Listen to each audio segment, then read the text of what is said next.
Your finger. Yeah, it's a little something I got picked up. Aha. Yeah. A little something we picked up. Yeah, a little something, you know. So you helped win that for Aaron Rodgers, right? Absolutely. Yeah, that's what I thought. Either way, well, it looks nice on you, and we're happy to have you this week. But, Greg, when you hear these comments from Brady, what do you make of it? I love it. I absolutely love it. This is Tom Brady being comfortable in his domain. And he's having fun with the media. When he talks about LeBron and I being similar, you know, we have the same height, similar height, speed, shooting ability. He's being cheek about it, but one thing I know about Tom Brady is he understands where he's special at. And he identified that. He may not be the most physically dominating presence at quarterback. He may not beat you with his speed, his agility, and all these things, but his is up here. Yeah. I'm gonna outwork you. I'm gonna outsmart you. I'm gonna out-prepare for you. Like everything that he mentioned it. The other intangibles. Things you can't measure. Things you can't measure, Shannon. Like those are what make him so great. And I think that's why he's so special, because he doesn't have the physical attributes that so many other. He's not a Patrick Mahomes type. He's not an Aaron Rodgers type where he can run outside the pocket. His arm is just unbelievable. That's not Tom Brady. But he finds a way to utilize what he is and still. Do you understand how impressive that is? That's like the guy that come to the gym, Skip, with the tube socks and the shirt tucked in and the headband, and he's not really athletically gifted, but he understands the game, and he's like, how is he beating us? That's Tom Brady. He's that guy. He's that guy. The tube socks. Go ahead, Skip. I got to defend Tom Brady just on this score before I launch. When we're talking about physical gifts, when we're talking about God blessed you with height, well, remember, he's 6'4" tall, and don't discount that. Yeah. He has extreme height for a quarterback, right? Yeah. He's at the high end of quarterback height. He's prototype. Okay? He is. Prototype. And listen, when you're as deadly accurate as he has been his whole career, it's a gift. It's a physical gift to be able to throw a football to a pinpoint 25 yards away.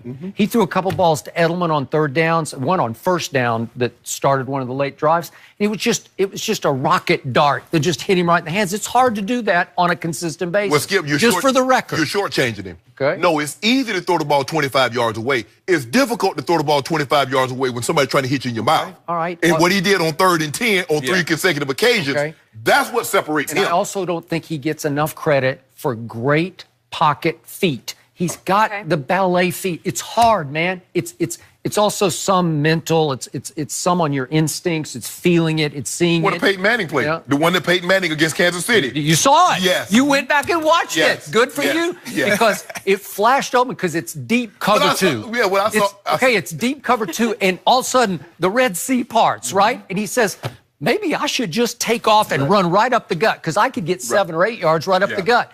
And Justin Houston loops it. Was it D Ford right in his face? And he stops short and flat-footed. He just drops a dime down the chimney to little James White. Actually, Skip, he stops flat-footed. He backs up and slides a little bit and throws it.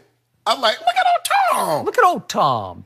He's pulled out a little. And I told you, he pulled out a sweet move on the last play of the Super Bowl last year on the Hail Mary. Yes. Because Brandon Graham was coming for him, man, and he dodged him. He deked him and dodged him and stepped up and threw what I thought was a great Hail Mary that should have been caught by Rob Gronkowski. We'd be having a whole different conversation. But now back to this. We were basing this on this Pro Football Talk. They did a story about this, and the headline was, Tom Brady shares one trait with LeBron, competitiveness. No, don't put LeBron in the same sentence of Brady on competitiveness, because this competitiveness is off the charts. That thing, that intangible, that drive, whatever that is, Tom Brady has been the greatest when the stakes are the highest. And he's done it repeatedly. He's won 5 rings. You got 1. But he's won 5. All 5 times he had the game-winning drive in the fourth quarter overtime. That's pretty great.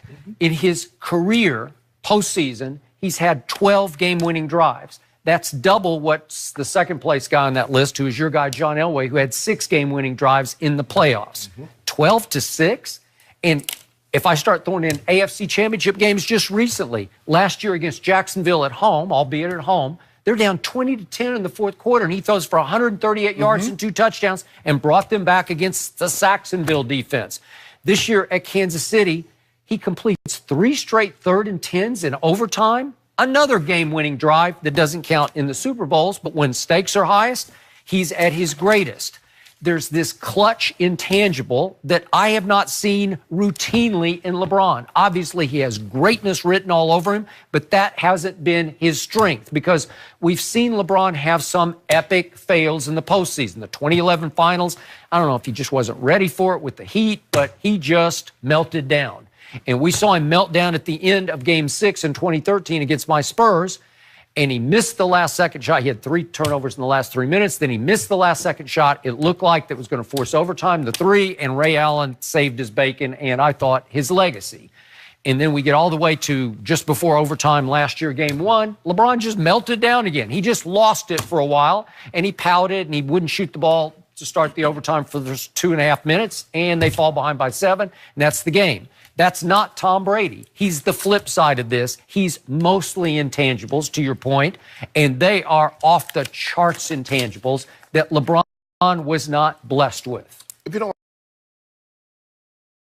mind me asking, Skip, in 2011, let's go with 27. In 2007, they're 18-0. They had the greatest offense in NFL history. They're averaging a tick under 37 points a game. Would you say Tom Brady played great in that game? Which game? In 2007, in the Super Bowl against the Giants. Would you say he played great?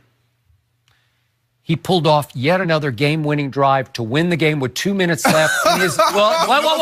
Wait. No, there's no laughing about this. He did that. He did it again. He hit Randy Moss with what looked like was the game-winning touch. There's 2 minutes left in the game, and where was Bill Belichick's defense then? It merely took the luckiest play in the history of the Super Bowl to pull off the drive, but Eli pulled it off. Am I right? So you say he played great. So he played well enough to win the game against a really good defensive front, right? He scored 23 points lower than what he scored in the regular season because he only had 14. In 2011, they was averaging 32 points a game in the season.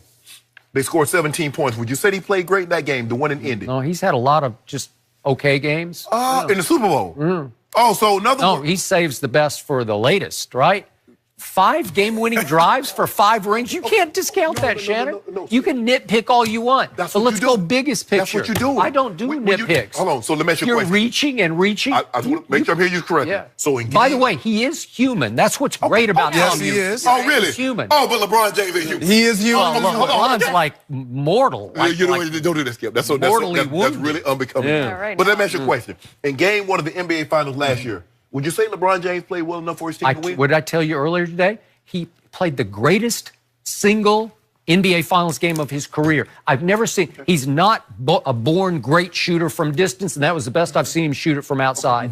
So, 51 points. He played well enough to win. I mean, he had 48, 49 in regulation. So what would that guy do? If I could pour Tom Brady into that guy, and at the last second, 10, 9, 8, 7, and he gets a switch and he gets 6'3" Steph on him at the free throw line, LeBron with Tom Brady inside, he would have gone straight up and shot the jump shot and held the pose just like Jordan did, and the game would have been over. And they would have stolen Game 1. Let me tell you why LeBron, what did he do? He turned down the shot. Let me tell you why LeBron's not going to do that, because that's not LeBron's game. When have you ever known LeBron to be stationary? He was having a game. That was his game. That was the best shooting night I've ever seen him have. LeBron is a step back, but here's the thing, Greg.